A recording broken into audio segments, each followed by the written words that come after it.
stasera presentiamo il libro, questo è la copertina, Tra due mondi altri racconti di Marina Catalano.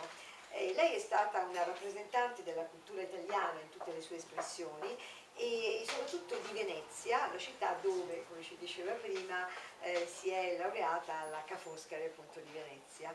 Ecco, vuoi parlarci di queste tue esperienze che indubbiamente hanno, secondo me, un pochino anche condizionato poi la stesura dei tuoi racconti e la tipologia anche dei racconti? Sicuramente, perché a Venezia mi sono occupata di letteratura anglo-americana e ho studiato i racconti di Hemingway e quindi basati sulla sua attività giornalistica. E questo ha significato molto perché ho imparato che la tecnica di questi racconti che sembravano semplicissimi era invece una cosa molto complessa. Poi l'incontro col mondo di lingua inglese che mi ha molto affascinato, mi ha assorbito, e con lo storytelling tradizionale del mondo celtico. Sono vissuta poi dopo l'università a Glasgow un anno e mezzo, quindi questo bisogno di raccontare, questo bisogno di vedere anche le cose della vita delle persone, come fotografarle e poi raccontare delle impressioni che ci hanno colpito. A parte che il mio primo racconto l'ho scritto a 12 anni, per me proprio è un bisogno, è un... di esternare, di mettere sulla carta. Sì. Quando hai citato Hemingway mi è venuta in mente una cosa, che di solito dei racconti si ricordano meno i racconti degli scrittori, ad esempio Crowley ha scritto dei racconti stupendi, lo stesso Moravia, sì. Ecco, si ricordano più per i romanzi dove lo scrittore piuttosto che i racconti, invece il racconto è più variegato, no? Ecco, come appunto sono i tuoi, che peraltro sono divisi in tre sezioni, in tre tipologie: mondi lontani, tu ed io e l'ombra del passato. Ecco, perché questa scansione? Ha un significato temporale, un significato legato a cosa? Allora, sicuramente la mia esperienza di vita, nel senso che io mi sono trovata già piuttosto giovane a vivere sempre fra due mondi, non solo fisicamente, perché nel 72 ho lasciato l'Italia, sono vissuta quasi sempre all'estero, ma mi sono resa conto che tutti noi viviamo sempre fra due mondi, perché facciamo compromessi, perché dobbiamo integrarci, dobbiamo capire, dobbiamo accettare l'altro, siamo sempre metà di qua e metà di là. Per cui ho voluto dare, no? In ciascuno di noi. E quando va bene, perché a volte siamo anche fra tre o più mondi. Certo. Per cui ho voluto dare spazio a questo discorso, nel senso che la prima parte è quella, diciamo, che si riferisce alla mia esperienza di insegnante nella zona di Basilea. Ho insegnato 16 anni per il consolato di Basilea, quindi in emigrazione. Per cui ho visto quello che significa vivere con un pezzo di qua e un pezzo di là, vedere i problemi di integrazione dei nostri ragazzi nelle famiglie degli immigranti, vedere sempre che anche quando nella mia vita personale andavo a trovare mia madre, lei si rallegrava, però poi in Germania, cioè c'è sempre un pezzo lasci qua e un pezzo lasci di là. È sempre stato poi un discorso di difficoltà di adattamento, di integrazione. Quindi ho voluto in questa prima parte... Scusa, questa prima parte io ho notato una cosa, che ovviamente c'è questo disegno sia degli insegnanti sia della scuola in senso lato. Io ci ho letto molta nostalgia, vero? Nostalgia del momento, dello stato, del periodo, oppure della scuola intesa proprio come vita, come momenti... Nostalgia non di questo, nostalgia di quello che non sono riuscita a cambiare.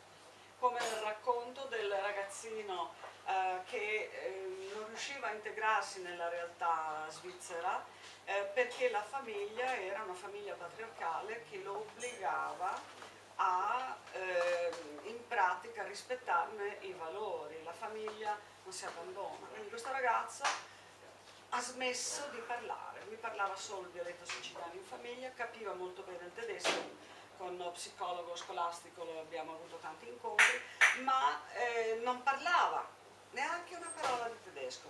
Il risultato è stato che non ha avuto successo nella scuola locale. Quando siamo riusciti a scorporare i problemi e a mostrare la verità al padre, pacchettato tutta la famiglia e sono rientrati in Italia. Quando quindi vuol dire che è, diciamo, un episodio realmente accaduto? Questo è un episodio. Nel libro non si evince, no, però da quando l'hai detto si... Anche perché ma è quello che si tira tra due mondi. Sì. È quello che poi dà il titolo al libro. Esattamente, Quindi, perché per me è stata un'esperienza estremamente traumatizzante. Il fatto che non sono riuscita né io né lo psicologo, cioè non è un discorso solo mio, e rappresenta tante situazioni così in emigrazione, per cui è stato proprio il punto di partenza. Non siamo riusciti a mettere in comunicazione questi due mondi e ad aiutare questo ragazzo. La famiglia era impossibile aiutarla perché era talmente radicata nelle sue idee. La seconda sezione invece si riferisce alle difficoltà di comunicazione. Una Sì, frase proprio che è perché- molto bella quando l'insegnante, il padre interrompe con veemenza, dice proprio l'insegnante, gli dice: mio figlio torna in patria con noi, non si discute neanche, ma che è abituato qui, in famiglia, a tutto quello che gli serve, che se ne fa degli svizzeri, del loro mondo, se gli manca la famiglia, noi pensiamo a lui quando è piccolo e lui penserà a noi quando saremo vecchi, non può farci il tradimento, noi lavoriamo come muli per i figli, tutto gli diamo, anche quello che non chiedono, devono solo giocare e divertirsi, ma non si fa il tradimento alla famiglia, non si può, concluse con forza stringendo i denti.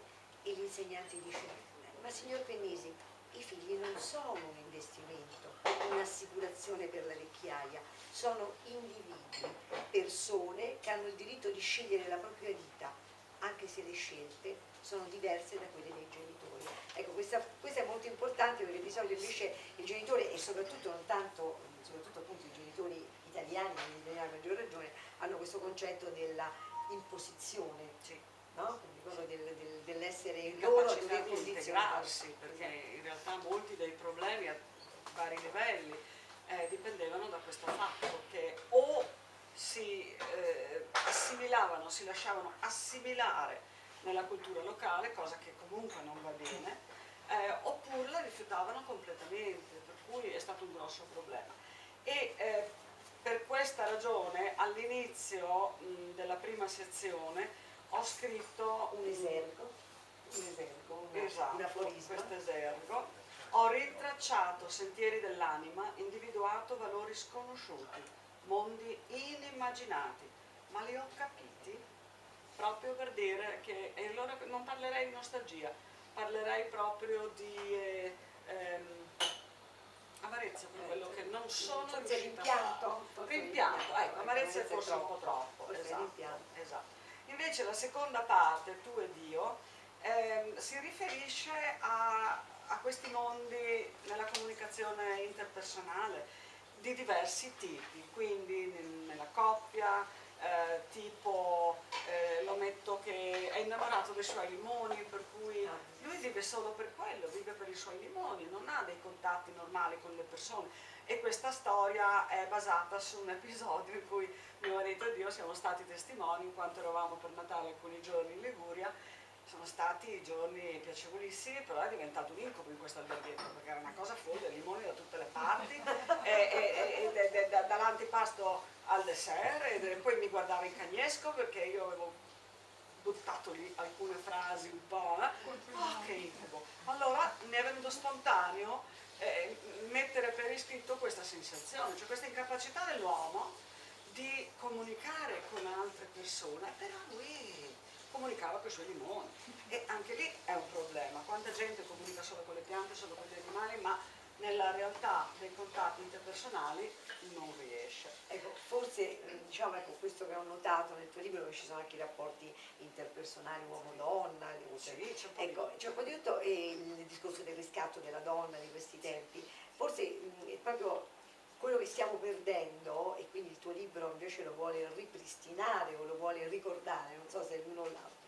È proprio il discorso dell'interrelazione, cioè la solidarietà che diciamo sempre anche noi nel nostro gruppo di laboratorio, e quindi questo discorso dell'interscambio, dell'aiutarsi reciproco, adesso tanto aiutarsi diciamo praticamente, ma anche aiutarsi moralmente. Ecco, perché secondo te oggi è così difficile? A prescindere dagli esempi, che poi basta vedere quello che succede in televisione, tu apri, tutti che ammazzano, chi spara, chi fa... Quindi c'è veramente un messaggio negativo. Ma cosa si può fare per questi giovani, per dargli la speranza? Secondo me abbiamo perso la capacità di ascoltare, e questo ci porta, se non siamo disposti ad ascoltare, parliamo al vento. E per i ragazzi direi che non siamo stati grandi esempi, tutto sommato. E dovremmo avere più l'umiltà e il desiderio di ascoltarne le paure, perché io trovo che molti giovani sono molto, ma molto spaventati, se sono sbandati è perché non abbiamo saputo dargli dei punti di riferimento o delle speranze vere e proprie. In realtà ce ne sono pochini. Ora cosa si può fare? Continuare a parlare, per esempio fare un lavoro di discussione dove abitiamo noi, abbiamo iniziato un gruppo di lettura, cioè dobbiamo in qualche modo aiutarli anche ad aprirsi, ma dobbiamo poterli ascoltare, più che dire, dare consigli o dire guarda io farei così, no, non è la strada giusta, anche perché di consigli, quelli della nostra generazione, però non è che ne può qualcuno mi ha prendere detto molto. una cosa che mi ha lasciato un po' disorientata, era un ragazzo abbastanza giovane, mi ha detto però in realtà se tu vai a ritroso nel tempo, addirittura ai tempi dell'antica Grecia eccetera, ma quello che stiamo vivendo oggi, sia dal punto di vista politico, sociale, c'è sempre stato. Cioè le tragedie greche, le tragedie romane, le tragedie di Shakespeare, cioè in ogni epoca storica, Sì. allora perché spesso si evidenziano queste cose invece di evidenziare i buoni sentimenti? Fa più scena, fa più, fa più scena, fa più cassetta forse, Sì. piace di più, cioè piace di più anche in televisione. Se voi sentite il telegiornale si sentono soltanto, è più facile. È più facile fare anche più presa, ecco, fa più presa ed è più facile. Non sono tanto d'accordo su quello che riguarda il passato, le tragedie greche, sì, è vero tutto.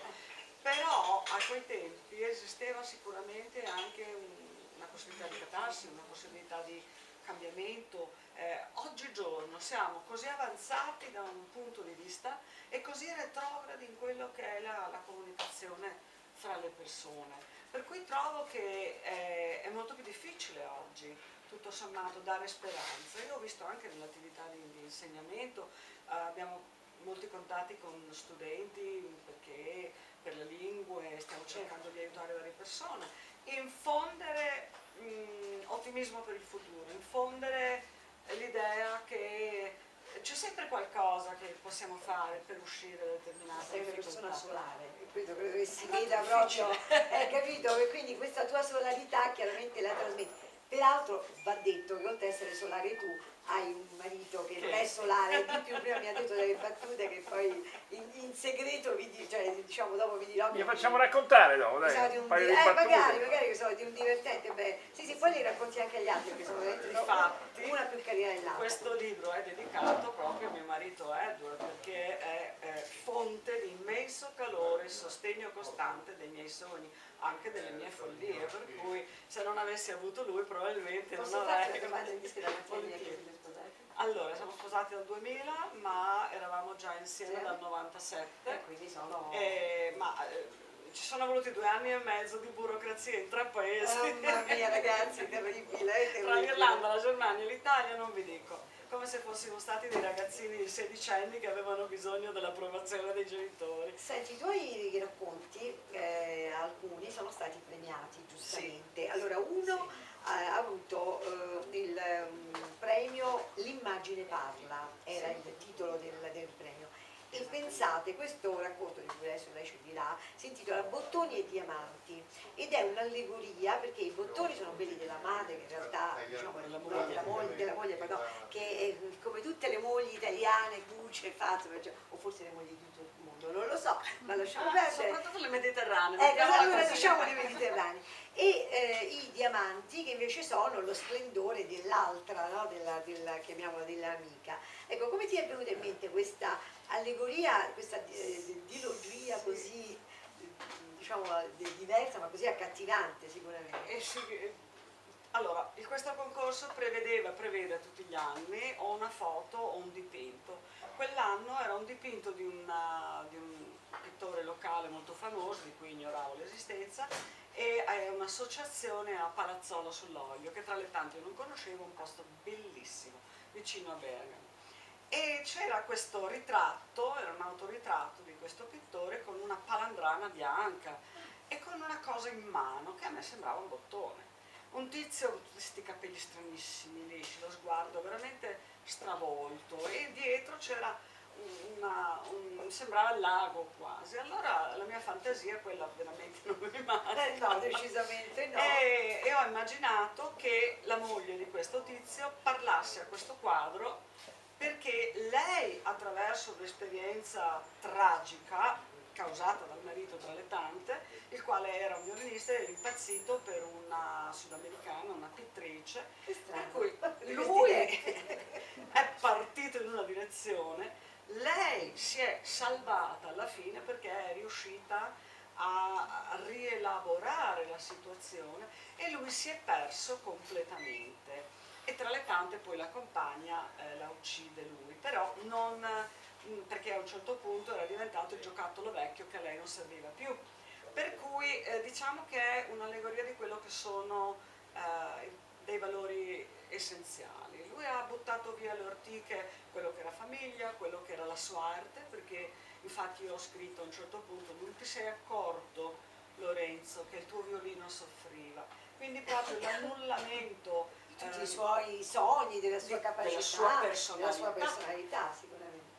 Ma per cosa? Ognuno poi quando legge la storia può decidere per che cosa quest'uomo si è autodistrutto. Certo. Ed è stato premiato proprio perché hanno detto è molto originale il fatto di questo monologo di questa donna che parla al quadro, cioè io ho venduto tutto, la mia vita è finita, ho ottenuto solo questa cosa, e poi si rivolge direttamente al quadro come proiezione del marito, non più al marito, ma come proiezione del suo passato. Io adesso ci ho visto anche il titolo, che è come se fossero in immagine, questi bottoni e diamanti, no? Quindi proprio è visiva. È visiva, perché lui ha questa cosa in mano che sembra un bottone, mentre appunto aveva rinfacciato alla moglie che questa amante, questa nuova donna, gli diceva: quando sei con me io sono i tuoi diamanti. Quindi la contrapposizione è di nuovo fra due mondi, quello che uno può intendere per diamante, qualcosa solo di brillante esteriore,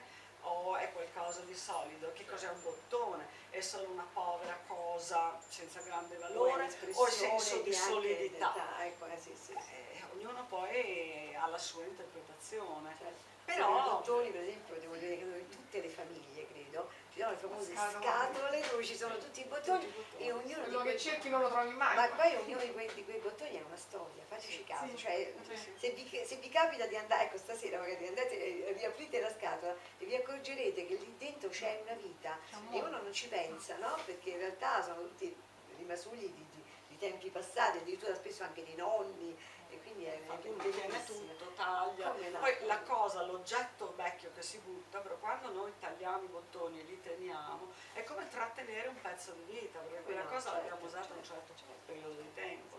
Per cui mi era piaciuta molto questa idea un po'. A proposito di disegni che dicevi, allora, questa è la copertina, e in questo caso la copertina è l'autrice del dipinto, è sempre anche l'autrice del libro, quindi è lei. E devo dire che mi ha colpito tantissimo, ne abbiamo mandato anche altre cose, perché è un'esplosione di colori, come un'esplosione di vita, di sentimenti, di emozioni il libro, e questo rosso interno è come se fosse in realtà un cuore che pulsa, e quindi è il cuore di base del libro. Però non ti ho chiesto, e veramente così me lo chiedo ora, se, come dico sempre, è nato prima l'uovo o la gallina, nel senso il libro il quadro è stato fatto ad hoc per il libro, oppure ne avevi tanti e hai scelto questo perché ti sembrava che... Allora, io ho alcuni disegni che mi seguono dai tempi dell'università in ogni mio trasferimento. Questo l'avevo fatto quando mio figlio è nato nell'80, quindi era l'86. Era nella scuola elementare in Germania, avevano un'insegnante di disegno nuova, giovane, che aveva delle bellissime idee, fra cui questa. Allora io aiutavo sempre, naturalmente in classe, nelle classi dei miei figli, avevamo messo questi fogli di plastica, poi erano dei colori, adesso non ricordo cosa fossero, ma erano un po' vischiosi, un po' densi, e poi con avete presente quelle specie di ventilatori piccolini che si usano in estate? Sì, certo. Ecco, i ragazzi facevano pensa, loro si mettevano là, questo schizzava, non vi dico poi quanto abbiamo pulito per casa, vabbè, non importa. Mi è piaciuta talmente tanto questa idea che poi l'ho fatto a casa con i miei figli, le figlie della mia amica, e questo è quello che io ho ottenuto, perché l'ho fatto io, perché è un pezzo di me. E ci ho pensato tanto. Come un bottone. E come un bottone, ed è forse di più, perché mi sono sempre chiesta, ok il movimento, ok l'energia, ok i colori, cos'altro c'è? C'è questo occhio nell'altro mondo. Quindi ho pensato subito, questo è adattissimo al tema. Per esempio l'idea dell'occhio non ci avevo pensato. Sì, è proprio, è come un'energia di qualcosa, ma in realtà è l'inizio, è un'entrata in un altro mondo, quindi può essere inteso in molti modi diversi. Per me è una pietra miliare probabilmente della mia vita, che con tutti i nostri traslochi viene a seguito, a proposito. Senti, a proposito di questo discorso della diversa modalità di vedere le cose, un racconto molto bello che peraltro ha vinto un altro premio, ed era Il filo della fiducia di Mangiaparole, ed è concorso di Mangiaparole, e si intitola La tazzina rotta, ed è molto bello perché pensa alle coincidenze con una modalità di scrittura che adesso un nuovo autore che sta pubblicando un libro sta adottando, cioè quella di fare due parti, in quel caso un libro, nel tuo racconto, una scritta in corsivo e l'altra scritta in chiaro, dove ci sono proprio due momenti diversi e due stati d'animo diverso. In uno è diciamo questa figlia che parla con il padre che non sta bene, il padre che è malato, eccetera, e nell'altro è un flashback invece dei loro momenti della giovinezza, anzi dell'adolescenza, forse addirittura di quando era bambina, e quindi questo contrasto è una cosa veramente bellissima, non soltanto visiva ma anche proprio con le parole. Ecco, quello è un racconto che per me è molto importante, basato su un'esperienza vera, ma è un'esperienza che molti possono aver provato. Mio padre si era ammalato di un tumore ai polmoni, fumatore accanito, naturalmente è stato 6 mesi in ospedale ed è morto lì. E noi non avevamo un buon rapporto, nel senso che era colonnello comandante, e quindi le nostre discussioni si concludevano molto spesso con: io non sono uno dei tuoi soldati e tu qua a casa non sei in caserma, e così via. Io sono sempre stata molto critica, sono sempre stata sicuramente scomoda per i miei, e quando però si ammalò, io ero all'università e stavo terminando i miei studi e stavo preparando un lavoro su Emily Dickinson e Walt Whitman, ed erano due autori di poesie pesantucce, tipo I fili verdi, poi la Dickinson che ha tutto un suo mondo molto tetro, molto difficile. Avevo capito, avevo fatto gli esami bene, eccetera, eccetera, però in realtà non ero penetrata nel sostrato di disperazione, di buio di questi autori. In quei 6 mesi di malattia mio padre e io ci siamo capiti, e lui ha trovato il rispetto per le mie idee, è stato un dialogare di due persone diverse. Ritrovarsi. No, proprio ci siamo trovati, perché sì, ecco. non abbiamo mai avuto quel tipo di contatto così profondo. Lui non era più il colonnello, ma era una persona con tutte le sue fragilità. Da quello è nato poi, con lo strazio di vedere che ogni giorno cambiava, di vedere questa sua enorme sofferenza, e improvvisamente ho capito finalmente Emily Dickinson nella sua profondità. Per me questo racconto è molto importante perché indica un momento di passaggio, non tanto per l'episodio di mio padre, l'episodio autobiografico, ma del fatto di come improvvisamente ci si riconosce cresciuti, più grandi, e come certe cose ci avvengono improvvisamente, ci maturano così. Volevo leggere due parti, Sì, dove la mano è un elemento importantissimo, è come se la mano veramente proprio fosse un oggetto, non una parte del corpo. Prima diciamo la parte come si fosse dell'attualità con il padre anziano, e poi il flashback. Gli siedo accanto, mettendo una mano sul letto, Il viso si gira lentamente verso di me, gli occhi si aprono. Lo sguardo opaco e fisso si posa su di me con stanchezza, come se venisse da molto lontano. Poi un lampo in quegli occhi. Le palpebre sbattono rapide un paio di volte e poi si rilassano lentamente. Si lasciano andare esauste a nascondere di nuovo quello sguardo spento e assente. Accarezzo piano con una mano il risvolto del lenzuolo, quasi a togliere pieghe invisibili, cercando di rendermi utile con la risolutezza ostinata di chi lotta contro la certezza della propria inutilità. La sua mano sudata si posa leggerissima sulla mia, quasi il tocco di una farfalla. La stringe piano. Il respiro pesante sembra a momenti un rantolo affannoso. Mi sono emozionata perché devo dire che questa cosa l'ho provata anch'io con il mio, e quindi quando l'ho letta. E adesso invece il ricordo. Dopo un po' eravamo a casa.